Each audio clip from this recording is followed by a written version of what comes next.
Hey kids, here we are for Chapter 9 of The Mixed Up Files of Mrs. Basley Frankweller. Now, Chapter 9 is kind of long, a lot happens, but there's only 2 questions you have to answer. Yes, like always, these questions have multiple parts. Remember to go back and reread the chapters, do your questions, your connections, circle your vocabulary, do your annotating. So the first question I want you to think about is, I want you to compare Mrs. Frankweller's attitude about learning to Claudia's. Remember, Claudia said she could learn something about everything, or everything about something. Question number 2, why do you think Mrs. Frankweller allowed the children to look through her files? Why was she willing to share the secret of Angel with them and not with the Metropolitan Museum of Art? And why didn't she just tell them the secret rather than making them search for the information? So question number 2 has 3 parts. Rock and roll. Here we go with Chapter 9. It's kind of long, so stick with it. Here we go. Up the entire length of my long, wide, tree-lined road they came. Do you suppose that Mrs. Frankweller owns the highway, Jamie asked.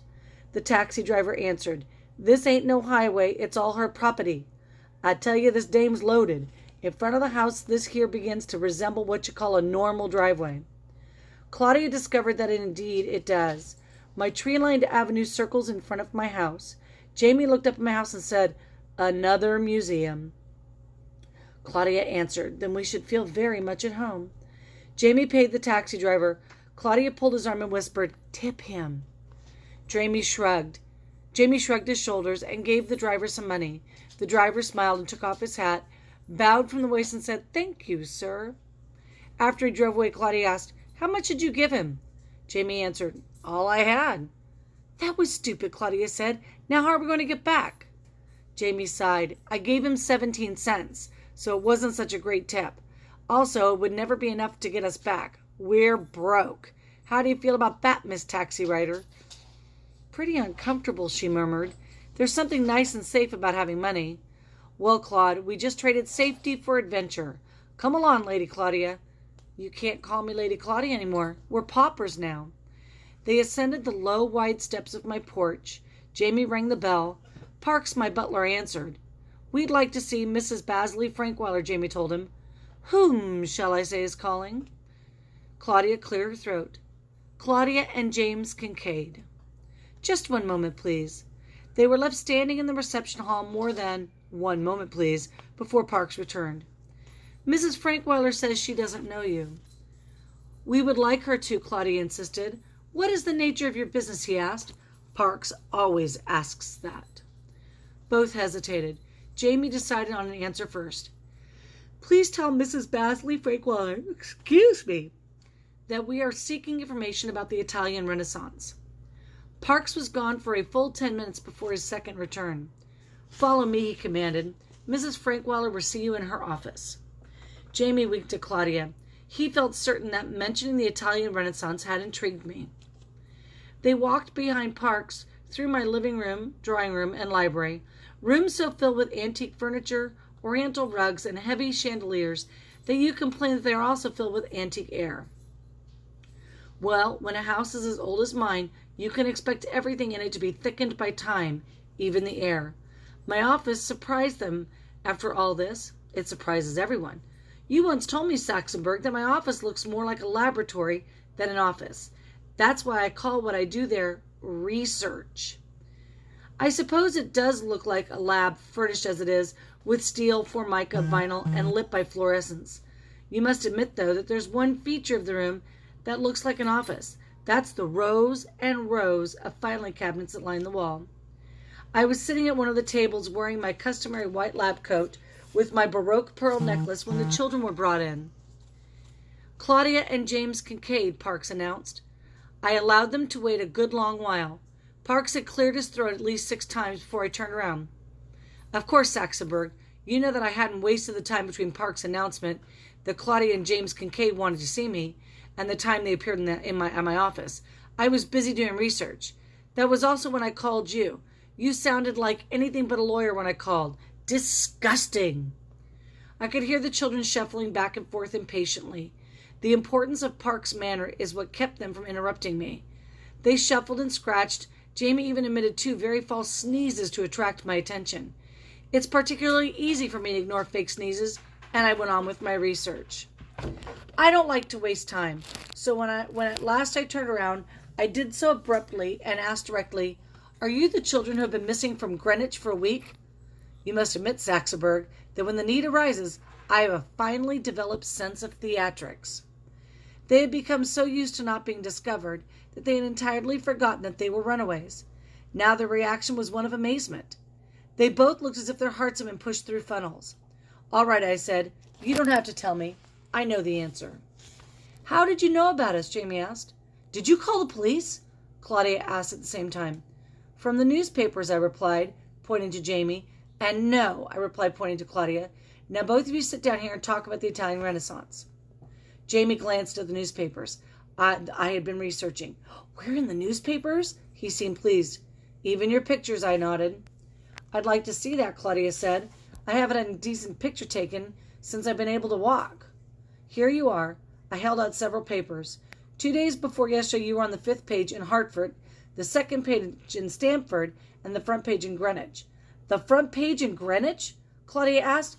"That's my school picture from the 1st grade," Jamie exclaimed. "See, I don't have one of my front teeth." "Goodness, this picture of me is 3 years old. Mother never even bought my school pictures the last 2 years." Claudia held her picture up for Jamie to see. "Do you think I still look like this?" "Enough," I said. "Now what do you want to tell me about the Italian Renaissance?" "Is your butler calling the police while you stall us here?" Jamie asked. "No," I answered, "and I refuse to keep reassuring you. If you keep on with this kind of talk, I shall find you so dull that I shall call your parents as well as the police to get rid of you. Is that clear, young man?" "Yes," Jamie muttered. "Young lady?" Claudia nodded yes. They both stood and bowed heads. Then I asked Jamie, "Do I frighten you, young man?" Jamie looked up. "No, ma'am. I'm quite used to frightening things, and you're really not so bad looking." "So bad looking?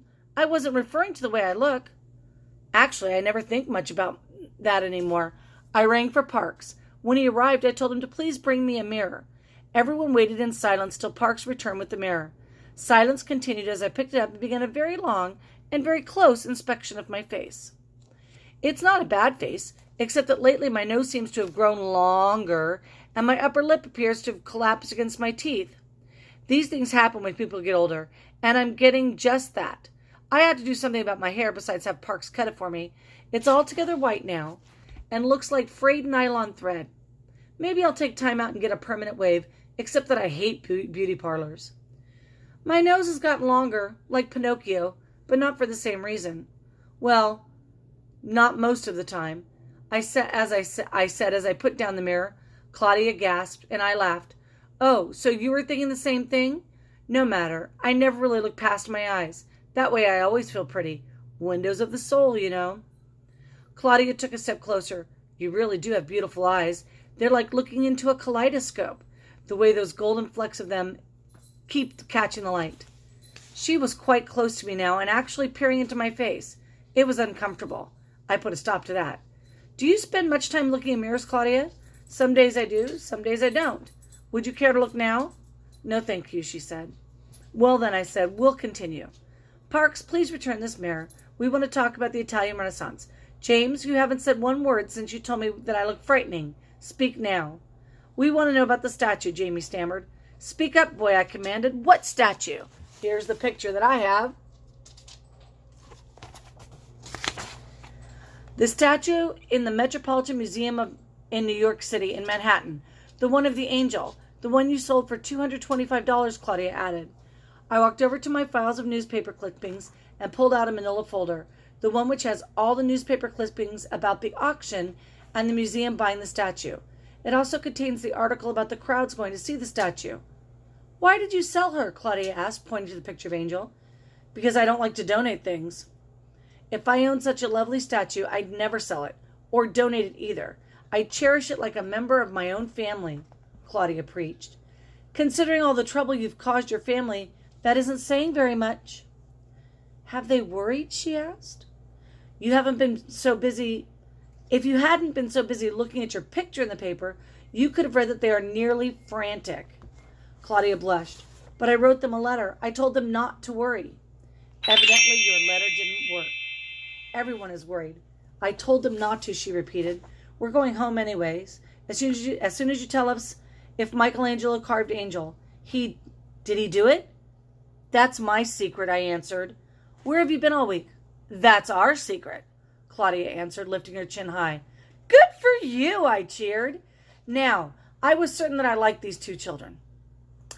Let's go to lunch. Examining the two of them in that bright light, I saw they looked wrinkled, dusty, and gray. I instructed them to wash up while I told the cook to prepare for two more.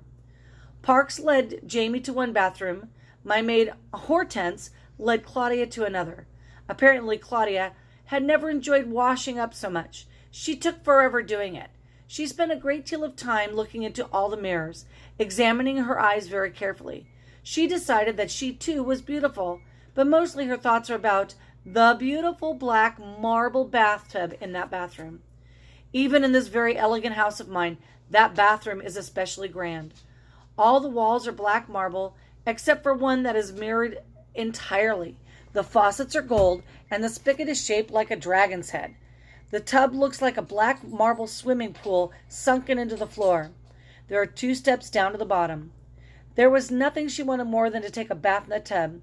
She examined her eyes a little longer and spoke to her image in the mirror. You'll never get a better chance, Lady Claudia. Go ahead and do it. So she did. She opened the taps and began undressing as the tub was filling up. Meanwhile, Jamie had done his customary job of washing up. That is, he had washed the palms but not the backs of his hands, his mouth but not the eyes of his face. He emerged from the bathroom long before Claudia had grown impatient. He had emerged from the bathroom long before Claudia and began growing impatient, began wandering through the rooms until he found Hortense and asked of the whereabouts of his sister. He followed directions to Claudia's bathroom, where he heard the water still running. It takes a lot of water to fill that tub. Suicide, he thought. She's going to drown herself because we're caught. He tried the door. It was locked. Claudia, he yelled, is anything the matter? No, she answered. I'll be right there. What's taking so long? I'm taking a bath, she called. Oh, baloney, Jamie answered. He walked away to find me. I was waiting in the dining room. I'm accustomed to eating on time, and I was hungry. That nutty sister of mine is taking a bath.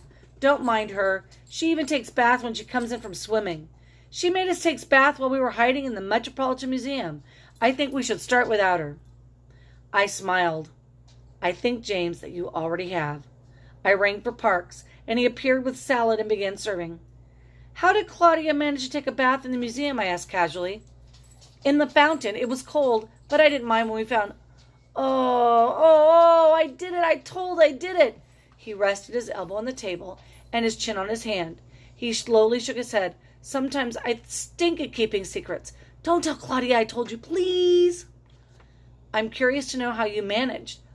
I was curious, and you know that I could be absolutely charming when I want information. Let Claude tell you all that.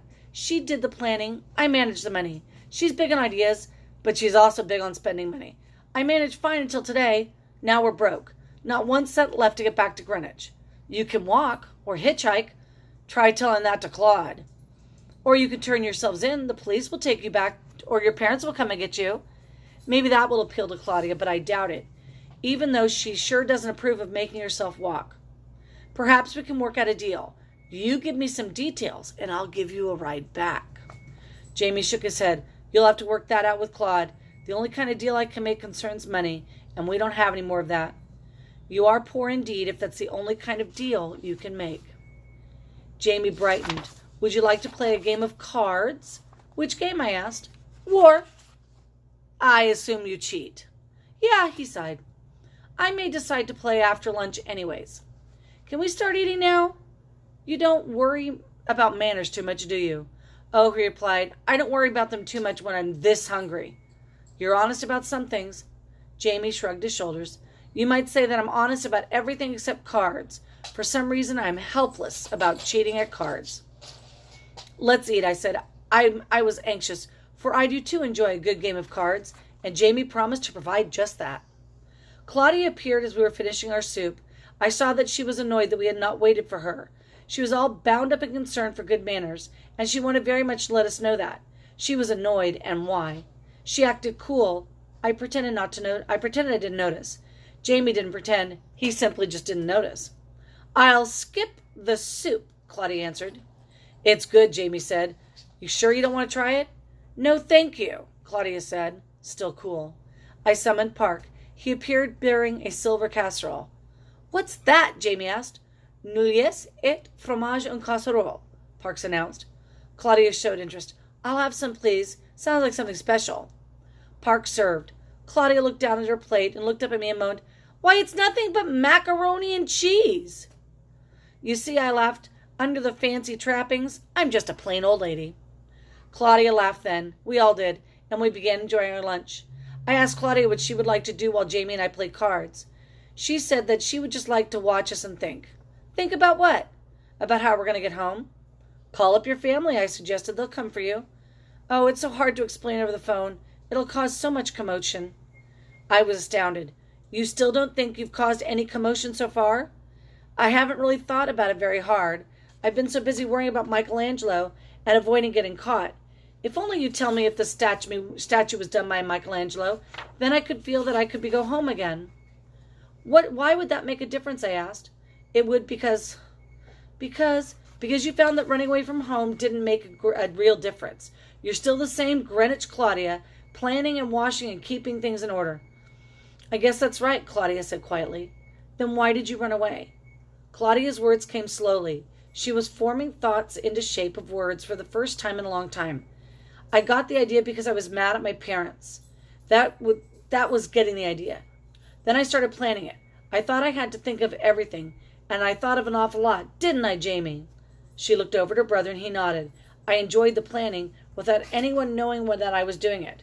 I'm very good at planning. And the more plans you made, the more it became like living at home, away from home. I interrupted. That's true, she said, but we did enjoy living away from home in a mild kind of way. Notice that Claudia is still being very careful not to reveal to me where she and Jamie stayed. I wasn't ready to push yet. I felt I had to help the child. Don't laugh as you read this, Saxenberg. I do have some charity in me. What part of living away from home did you like the best? Jamie answered first. Not having a schedule. Claudia became impatient. But Jamie, we did have a schedule. Sort of. The best that I could manage under the circumstances. That was the most fun part of running away. What was the most fun part for you, Claudia? First, it was hiding. Not being discovered. And after hiding became easy, there was Angel. Somehow Angel became more important than running away. How did Angel become involved with your running away? I purred. I won't tell you, Claudia answered. I put on my surprised look and asked, Why not?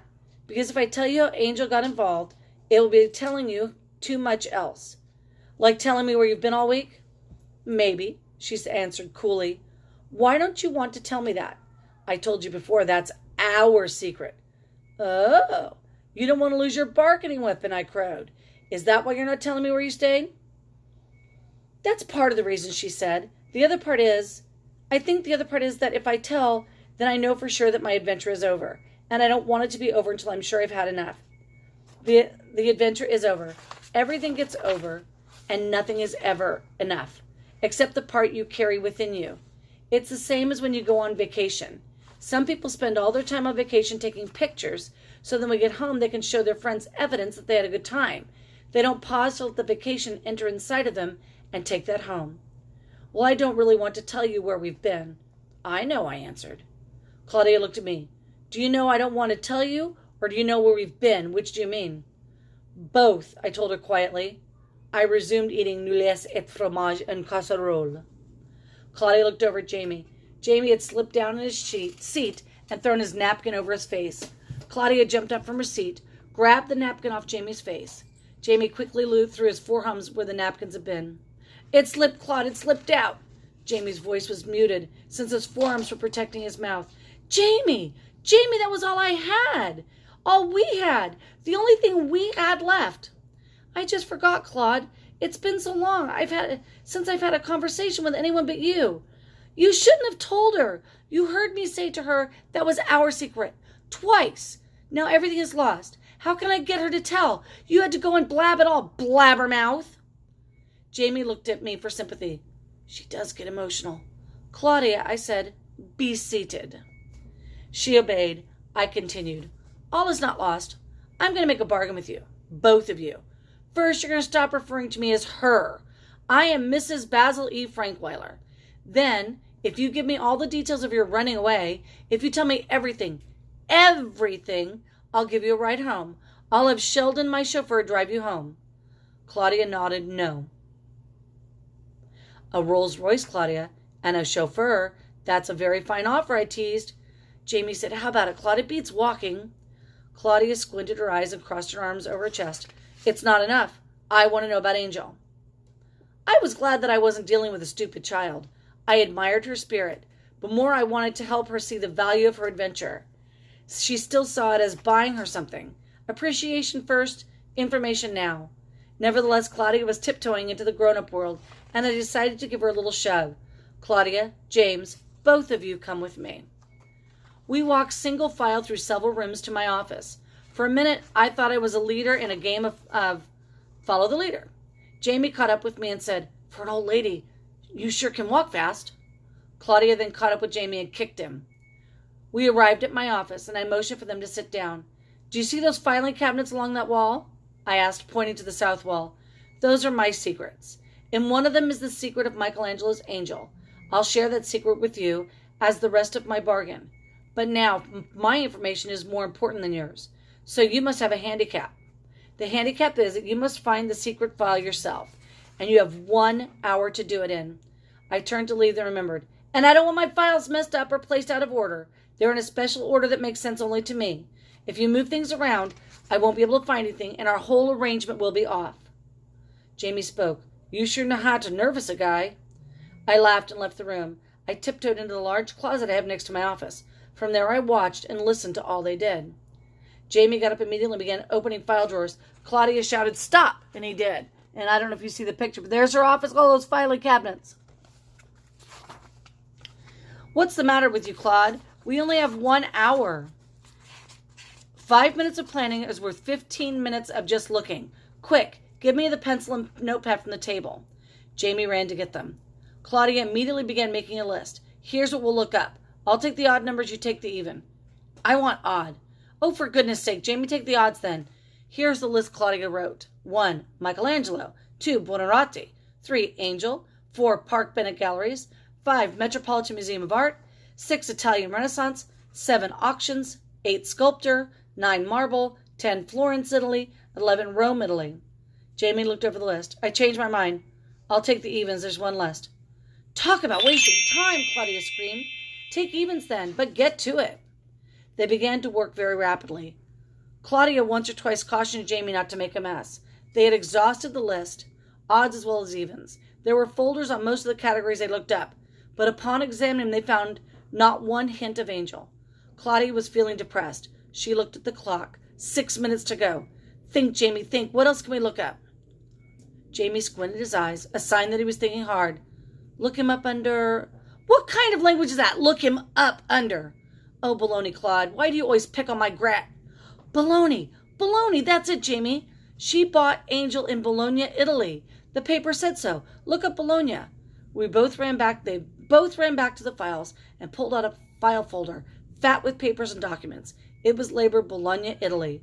They knew before opening it that was the right one. I knew too. They had found the file that held the secret. Claudia was no longer in a hurry. She sauntered over to a table, carefully laid down the file, smoothed her skirt under her, and sat in a chair. Jamie was jumping up and down. Hurry up, Claude. The hour's almost over. Claudia was not to be hurried. She carefully opened the folder, almost afraid of what she would find. The evidence was sealed between 2 sheets of glass. The evidence was a very special old piece of paper. On one side was written a poem, a sonnet. Since it was written in Italian, neither Jamie nor Claudia could read it. But they could see that the handwriting was angular and beautiful. It in itself almost a work of art. And there was a signature. Michelangelo. The other side of the paper needed no translations, for there in the midst of sketches of hands and torsos was a sketch of someone they knew. Angel. There were the first lines of they thought that to become a museum mystery 470 years later. There on that piece of old paper was the idea, just as it had come from Michelangelo's head to his hand, and he had jotted it down. Claudia looked at the sketch until its image became blurred. She was crying. At first she said nothing. She simply sat on the chair with tears slowly streaming down her face, hugging the glass frame and shaking her head back and forth. When at last she found her voice, it was a hushed voice, the voice she used for church. Just think, Jamie, Michelangelo himself touched this over 400 years ago. Jamie was looking through the rest of the folder. The glass, he said. I'll bet he didn't touch the glass. Are his fingerprints on it? He waited for me to answer before something else. What do you suppose the rest of these papers are? They are my research on Angel, I answered, as I emerged from my hiding place in the closet. He did it in Rome, you know. I just file it under B for Bologna to make it hard. Both children looked up at me startled. Just as they had lost all their feelings of urgency, they had also lost all thoughts of me. Finding a secret can make everything else unimportant, you know. Claudia said nothing, and nothing, and nothing. She continued clutching the drawing to her chest and rocking it back and forth. She appeared to be in a trance. Jamie and I stared at her until she felt our eyes focused on her like 4 laser beams. She looked up at us then and smiled. Michelangelo did sculpture the statue, didn't he, Mrs. Frankweiler? Of course. I've known for a long time that he did, ever since I got the sketch. How did you get the sketch? Jamie asked. I got it after the war. Which war? Jamie interrupted. World War II. Which war did you think I meant? The American Revolution? Are you that old? Jamie asked. I'm not even going to answer that. Claudia said, Hush, Jamie, let her tell us. But she couldn't hush either. She rushed in with an explanation. I'll bet you helped some rich Italian nobleman or some descendant of Michelangelo's to escape, and he gave you the sketch out of his undying gratitude. That's one explanation, but not the correct one. There was a rich Italian nobleman involved. That part is right. Did he sell it to you? Jamie asked. Claudia rushed in with another explanation. He had this beautiful daughter, and she needed this operation very badly, and you... Jamie interrupted. Hush, Claudia. Then he asked me, why did he give it to you? Because he was a very, very bad poker player, and I'm a very good one. You wanted at cards? I could see admiration grow in Jamie's eyes. Yes, I did. Did you cheat, he asked. Jamie, when the stakes are high, I never cheat. I consider myself too important to do that. Jamie asked, how come you don't sell the sketch? You could get quite a boodle for it, being that it matches up with the statue and all. I need having the secret more than I need the money, I told him. I knew that Claudia understood. Jamie looked puzzled. Thank you for sharing your secret with us, Claudia whispered. How do you know that we'll keep your secret, Jamie asked. Now, a boy who cheats at cards should be able to answer that. Jamie's face broke into a huge grin. Bribery, he exclaimed. You're going to bribe us. Hallelujah. Tell me, I'm ready. What's the deal? I laughed. The deal is this. You give me the details of your running away, and I'll give you the sketch. Jamie gasped. That doesn't sound like bribery. That doesn't sound like you, Mrs. Frankweiler. You're smarter than that. How do you know that I won't slip about the secret as I did about the museum? That boy really amused me. You're right, Jamie. I am smarter than that. I've got a method to keep you slip-proof about that sketch. What's that? I'm not going to give you the sketch outright. I'm going to leave it to you in my will. I won't tell my secret because... You won't tell my secret because if you do, I'll write you out of my will. You lose all that money. You said the sketch was worth quite a boodle, so you're going to be very good about keeping the secret. Claudia will be keep quiet for a different reason. Her reason happens to be the same as mine. Which is what? Jamie asked. Simply because it is a secret. It will enable her to return to Greenwich different. Claudia looked at Jamie and nodded. Something I had just said made sense. I continued. Returning with a secret is what she really wants. Angel had a secret, and that made her exciting, important. Claudia doesn't want adventure. She likes baths and feeling comfortable too much for that kind of thing. Secrets are the kind of adventure she needs. Secrets are safe, and they do much to make you different. On the inside where it counts. I won't actually be getting a secret from you. I'll be getting details. I'm a collector of all kinds of things besides art. I said, pointing to my files. If all those files are secret, and if secrets make you different on the inside, then your insides, Mrs. Frankweiler, must be the most mixed up, the most different insides I've ever seen, or any doctor has ever seen either. I grinned. There's a lifetime of secrets in those files, but there's also just a lot of newspaper clippings, junk. It's a hodgepodge, like my art collection. Now, you'll tell me all about your running away, and I'll add that to my files. Whereas Jamie's excitement bubbled out of him in grins and spurts of jittering around the room, Claudia's excitement flowed, not bubbled, and I could see that she was a little surprised. She had known that Angel would have the answer, but she had expected it to be a loud bang, not a quiet soaking in. Of course, secrets make a difference. That was why planning the runaway had been such fun. It was a secret. And hiding in the museum had been a secret. But they weren't permanent. They had to come to an end. Angel wouldn't. She could carry the secret of Angel inside her for 20 years, just as I had. Now she wouldn't have to be a heroine when she returned home, except to herself. And now she knew something about secrets that she hadn't known before. She could tell that she felt happy. I could tell she felt happy. Happiness is excitement that has found a settling down place, but there is always a little corner that keeps flapping around. Claudia could have kept her doubts to herself, but she was an honest child, an honorable child. Mrs. Frankweiler, she said, swallowing hard, I really love the sketch. I really do. I love it. Just love, love, love it. But I don't think you ought to give it to the museum. They're just dying to find out whether the statue is real or not. Nonsense. What a conscience you suddenly have. I want to give it to you. In exchange, if you and Jamie want to give it to the museum after you inherit it, then you give it to the museum. I won't let the museum people near here. If I could keep them out of Connecticut altogether, I would. I don't want them to have it while I'm still alive. Claudia wiped her forehead with her sleeve of her sweater and asked, Why not? I've thought about that for a long time, and I've decided why not. What they'll do is they'll start investigating the authenticity of the sketch. Then they'll call in authorities from all over the world. They'll analyze the ink in the paper. They'll research all his illustrated notes and compare and compare and compare. In short, they'll make a science of it. Some will say yes, some will say no. Scholars will debate about it. They'll poll all the authorities, and probably the majority will agree that the note and the statue are really the work of Michelangelo. At least that's what they should conclude. But some stubborn ones won't agree. And thereafter, the statue and the sketch will appear in books with a big question mark. The experts don't believe in coincidence as much as I do, and I don't want them to throw doubt on something that I've felt always and actually known for about 20 years. Claudia's eyes widened. But Mrs. Frankweiler, if there's the slightest doubt that either the statue or the sketch is a forgery, don't you want to know? Don't you want the last little bit of doubt cleared up? No, I answered abruptly. Why not? Because I'm 82 years old, that's why. There now, Jamie, you see, I slipped too. I've told you how old I am. Jamie looked at his sister and asked, What's that got to do with anything, Claude? Claudia shrugged. I'll tell you what's got to do with it, I said. I'm satisfied with my own research on the subject, and I'm not in the mood to learn anything new. Claudia said, But Mrs. Frankweiler, you should want to learn one new thing every day. We did even at the museum. No, I answered. I don't agree with that. I think you should learn, of course, and some days you must learn a great deal. But you should also have days when you allow what is already in you to swell up inside of you until it touches everything. And you can feel it inside of you.